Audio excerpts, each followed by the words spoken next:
Hi, ഇന്ന് നമ്മുടെ ആരോഗ്യത്തിന് പറ്റിയ നല്ലൊരു സ്നാക്സ് ആണ് കേട്ടോ. പ്രത്യേകിച്ചും സ്ത്രീകൾക്ക് മുടികൊഴിച്ചിലും വിളർച്ചയും ഒക്കെ മാറാനായിട്ട് നല്ലതാണ്. അപ്പോൾ ആദ്യം ഇതിലേക്ക് എടുക്കുന്നത് വാൾനട്ടാണ്. 1/2 കപ്പ് നിറയെ എടുത്തിട്ടുണ്ട്. നമുക്കിത് അധികം പൊടിയാതെ ക്രഷ് ചെയ്തെടുക്കാം. മിക്സിയിലിട്ട് ജസ്റ്റ് ഒന്ന് ക്രഷ് ചെയ്യാം, അല്ലെങ്കിൽ ഇടിക്കണത് കൊണ്ട് ഒന്ന് കുത്തിപ്പൊടിച്ചെടുത്താലും മതി.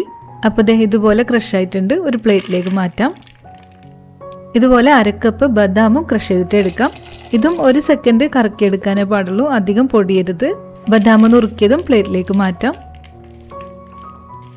ഇനി നമുക്ക് പാനിലേക്ക് 1/2 ടീസ്പൂൺ നെയ്യ് ചേർത്ത ശേഷം ഈ ബദാമും വാൾനട്ടും ഒക്കെ ഒന്ന് റോസ്റ്റ് ചെയ്തെടുക്കണം. നെയ്യ് ചൂടാകുമ്പോൾ നട്ട്സൊക്കെ ചേർത്ത് കൊടുക്കാം. മീഡിയം ഫ്ലെയിമിൽ നല്ലപോലെ റോസ്റ്റ് ചെയ്തിട്ടെടുക്കാം.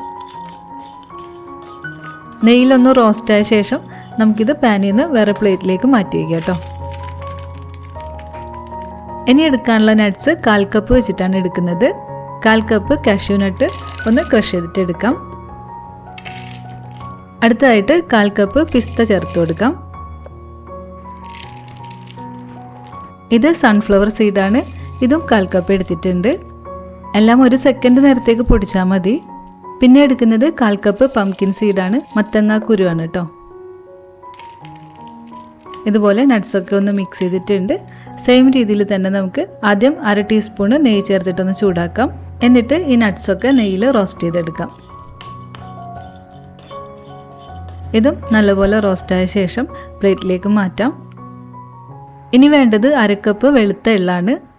എള്ള് എണ്ണയൊന്നും ചേർക്കാതെ ഡ്രൈ റോസ്റ്റ് ചെയ്തിട്ട് എടുത്താൽ മതി. മീഡിയം ചൂടിൽ നല്ലപോലെ റോസ്റ്റായ ശേഷം ഇതും പ്ലേറ്റിലേക്ക് മാറ്റി വയ്ക്കാം. പിന്നെ വേണ്ടത് ഈന്തപ്പഴമാണ്. നല്ല സോഫ്റ്റായ ടൈപ്പിലുള്ള ഈന്തപ്പഴം വേണം എടുക്കാൻ. നേരത്തെ എടുത്ത നട്ട്സ് എല്ലാം ചേർത്തിട്ട് 2.5 കപ്പ് ഉണ്ട്. അപ്പോൾ ഇതിലേക്ക് നമുക്കൊരു 2 കപ്പ് ഈന്തപ്പഴം എടുക്കാം. കുരു കളഞ്ഞിട്ടാണ് കേട്ടോ എടുക്കുന്നത്. ഇത് മിക്സിയുടെ ജാറിലേക്ക് മാറ്റിയിട്ട് നന്നായിട്ട് അരച്ചെടുക്കാം. ഒന്നിച്ച് അരിയുന്നില്ല എന്നുണ്ടെങ്കിൽ 2 ഭാഗമായിട്ട് അരച്ചാൽ മതി. ഇതുപോലെ അരച്ചെടുത്തിട്ടുണ്ട്. അപ്പോൾ എല്ലാതും റെഡി ആയാൽ നമുക്ക് വേഗം തന്നെ ആ ഹെൽത്തി സ്നാക്സ് ഉണ്ടാക്കാം. പാനിലേക്ക് 2 ടീസ്പൂൺ നെയ്യാണ് ചേർക്കുന്നത്. ഇതിലേക്ക് 2 ടേബിൾ സ്പൂൺ കറുത്ത മുന്തിരിയും 1 ടേബിൾ സ്പൂൺ ഗോൾഡൻ മുന്തിരിയും കൂടെ ചേർക്കണം. നെയ്യിൽ മുന്തിരിയൊക്കെ ചൂടായി വീർത്ത ശേഷം അരച്ചു വെച്ച ഈന്തപ്പഴം ഇതിലേക്ക് ചേർത്ത് കൊടുക്കാം കേട്ടോ.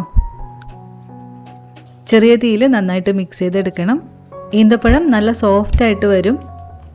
ഇതുപോലെ ചൂടായി നല്ല ഫൈൻ പേസ്റ്റ് പോലെ ആവും. ഈ ഒരു സമയത്ത് റോസ്റ്റ് ചെയ്ത് വെച്ച എല്ലാ നട്ട്സും ഇതിലേക്ക് ചേർത്ത് കൊടുക്കാം.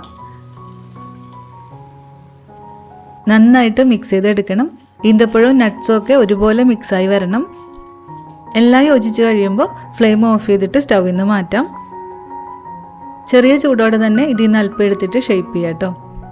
ചെറുനാരങ്ങ വലുപ്പത്തിലേക്ക് ഉരുട്ടിയെടുത്താൽ മതി. തണുക്കുമ്പോൾ ഇതൊരല്പം ഒന്ന് തിക്കാവും. ഈ ഒരു അളവിൽ ഇതുപോലെ 31 എണ്ണം ഉണ്ടാക്കിയിട്ടുണ്ട്. ദിവസവും ഒന്നെന്ന രീതിയിൽ 1 മാസത്തേക്ക് കഴിക്കാൻ പറ്റും. സ്ത്രീകൾക്ക് മാത്രമല്ല, വർക്കൗട്ട് ചെയ്യുന്നവർക്കും അതുപോലെ യാത്ര പോകുമ്പോൾ നല്ലൊരു എനർജി ബാറായിട്ടൊക്കെ കൊണ്ടുപോകാൻ പറ്റിയ നല്ല സ്നാക്സ് ആണ്. അപ്പോൾ വീട്ടിൽ ട്രൈ ചെയ്ത് നോക്കണം. മറ്റൊരു റെസിപ്പി ആയിട്ട് നമുക്ക് വീണ്ടും കാണാം. താങ്ക്